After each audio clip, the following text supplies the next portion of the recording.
Hey there, Internet. Felix Finch here, and we're back with Underground Lucha Things, the Lucha Underground Retrospective, where I, someone that has somehow never watched this show, take you through the world of Lucha Underground. So, we can explore it together. This is my first time watching it, and you know what? Joining me along for the ride, I have a friend who has seen this show before, the one, the only, Angie from Mid-Carmana! How you doing? I am good. I'm dual wielding today, so things might get a little crazy. I'm between Shakespeare and Lucha Underground, but we like to live life on the edge here, so Yeah, well, you know what? should be fun. You know what? Lucha Underground is a bit of Shakespeare. And today's episode, Very true. episode 17, A War Started in Mexico. This episode's from March 4th of 2015. And we start with Cueto's office, and he's demanding a match. And Cueto's happy to give him a match. He tries Ricky Mandel. Nope. Famous B? Nope. Or Son of Havoc? Nope. He doesn't want any of those J-Brones. Instead, he wants Texano there in the temple in the main event. It's definitely revisiting or pushing that feud a little bit more. Texano, if you are unfamiliar with this time in AAA, you've gotten to see a little bit more of him through Lucha Underground. He's definitely a very exciting performer. I feel a very iconic and very memorable, I guess you could say, with that bull rope. Yeah, and we'll get to see that a little more tonight. Like we've mentioned before, it's a real unique weapon. It's a really cool thing to use. First up, though, we have Muertes versus Fenix. Yeah, and Fenix gets smart. He immediately tries to attack Mil by jumping off of the entrance stairs before he even makes it down the stairs. So the match begins on the outside with Fenix trying to use the element of surprise. And Fenix has a really good start, but as Catrina comes out with the stone, Mil takes a moment to utilize the distraction, and Mil brawls throughout and manages to ground Fenix, eventually winning with a flatliner. Mil signals for Catrina to come to the ring, but she refuses, and when Mil pulls her into the ring, she drops the stone, but Fenix picks it up and uses it to attack Mil, leaving him laid out, and allows Catrina to lick him like from the stomach to the nose before she starts making out with Fenix. And let me just say, Catrina, again, making an entrance. You know what I mean? Definitely, it's very significant now, and you see it in how she enters. It's very significant that she has kind of cut ties with Mil Muertes and is no longer in his corner. And it's interesting how simple it is that how she enters now is so much different. It's a very slight thing, but I think character-wise, it looks really good, and it signals a really interesting change in her allegiance. Yeah, no, I absolutely think you are right. And speaking of interesting things, we get a like little mini video vignette. We see Conan dramatically standing in the rain, walking to what looks like a garage with a super dramatic vignette and some kind of country music playing in the background. And there's a title that reads only "Revenge is Coming." Yeah, I'm excited for it. I actually liked that video package. I know we've talked a lot about how we've felt about the video packages that have been produced by Lucha Underground, aesthetically really beautiful, but sometimes the voiceover work just leaves a lot to be desired. But I felt like the Conan video package here worked really well, and it got me excited. And I don't know if maybe it's just a different sort of directorial style, or somebody else produced it, like maybe Conan had a little bit more creative control on the production of it, but I thought that with what we know of Conan, we should see more of that sometime in the future. But next up we have Eva Lise in the office, and she's claiming that she should be the number one contender because she beat Angelico last week, and I think she's kind of unaware what a mid-card is. But Cueto says that, they'll be having a rematch because it's like one win over Angelico doesn't mean she should be a contender. And he does call out that Son of Havoc helped her with that win. He does. And to make sure that Son of Havoc doesn't get involved, he will be the special guest referee.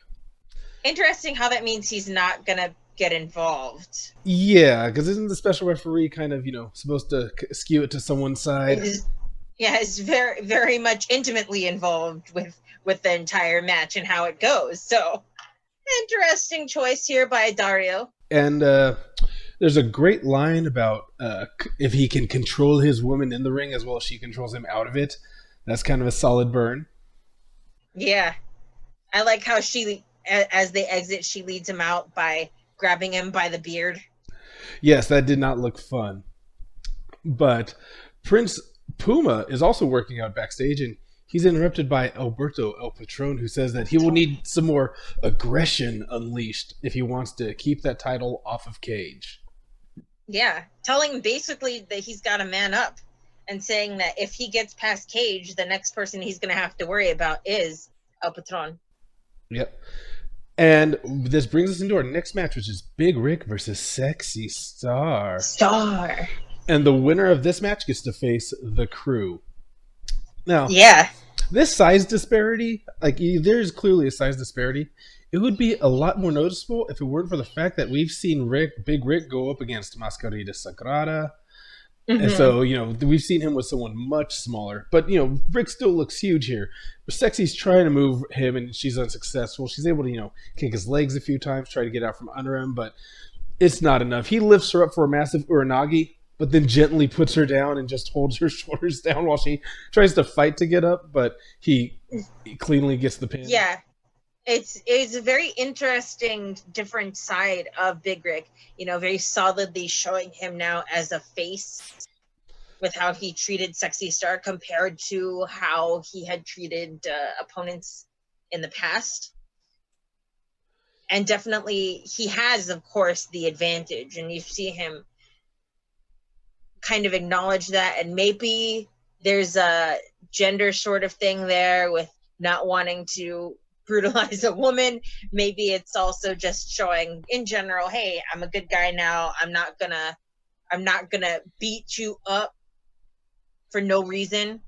I don't need to do this. We don't need to do this. I know I can beat you. Let me just 1, 2, 3, So an interesting dynamic there. Interesting dynamic between the two big faces that are fighting to get their hands on the Crew. Yeah, for real. Again, yeah, like you said, he's just a face. It's like, hey, look, this is just business. I have no beef with you. But speaking of people he has beef with, we see 2 members of the Crew appear, and while Ryck is distracted, the third member hits Ryck with a kendo stick, and they start to jump Ryck. Sexy Star tries to help, but they put the boots to her as well.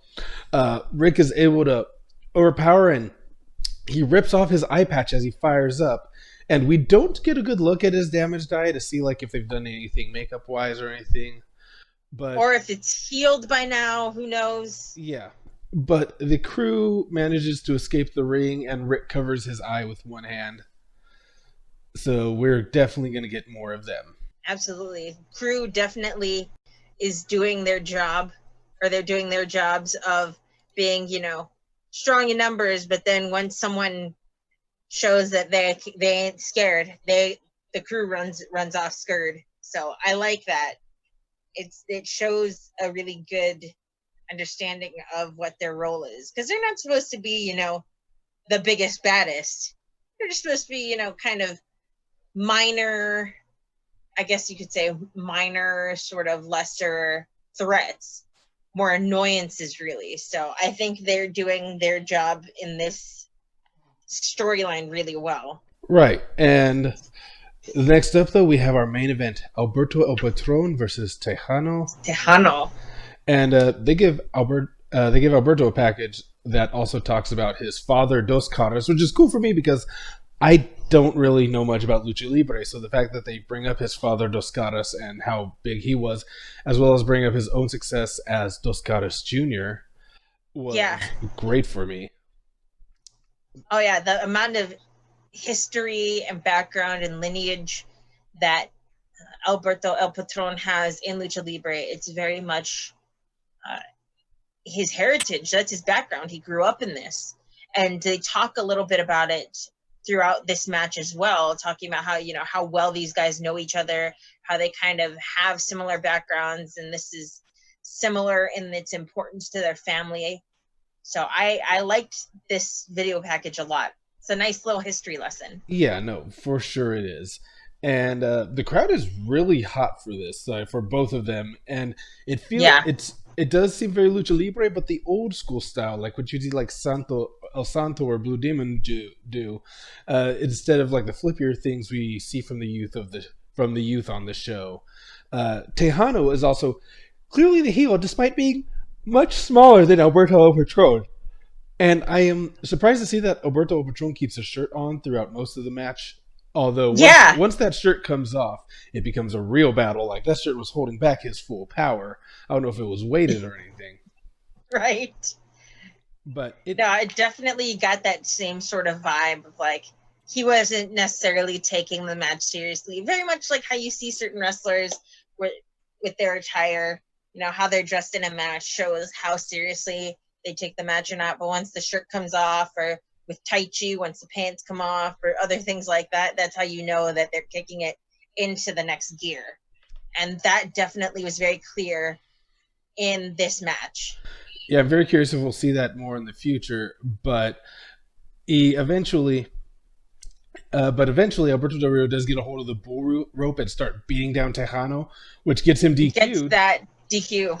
Yeah, but it also lets him get revenge for his stolen moment from his debut speech. Absolutely. And, neither of these guys look worse for it. It's not a clean loss for Texano or for El Patron. Texano looks a little bit more sympathetic that here's El Patron beating him with his own weapon. It was an interesting dynamic to have there. And again, he got beaten down with the bull rope when he debuted. He beat down Texano. I'm very curious if that means in the future we're going to get some kind of bull rope match. I would love that because I love bull rope matches.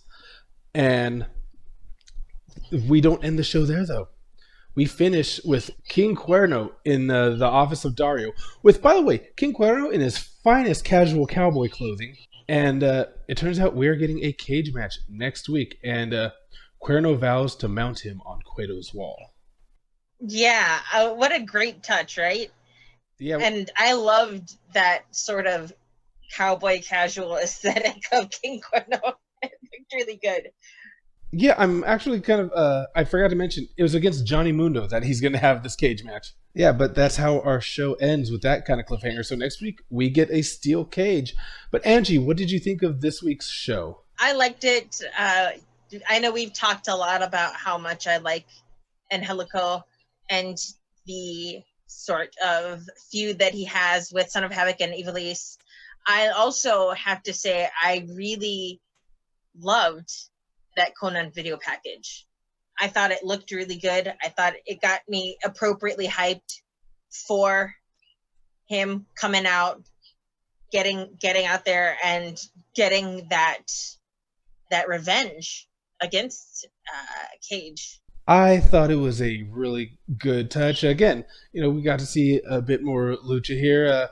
And again, the taking time to go through the story beats. Like, not everything here is about necessarily wins and losses, but everything is about telling the necessary story, and I've been very much appreciating that. And Angie, do let everybody know though where they can find you. So I am part of a couple of different shows over here in Hawaii. So I am part of Midcard Mana, where it's myself and my tag team partner, Sam Kilder, the Wrestling Connoisseur. We talk a little bit more about general overarching themes in wrestling, heel face dynamics. I also do unboxing videos of the Pro Wrestling Crate and predictions for the upcoming New Japan Cup, because I'm all about New Japan. And then I'm also part of Valley Owl Collective's Ringside, where we talk a little bit more about the sillier side of wrestling, our favorite botches, who we could job to if we wanted to, favorite entrance themes.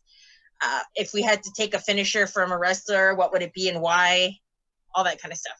I'm here, youtube.com/FriscoFlame, or if you're listening on audio, come over to youtube.com/FriscoFlame.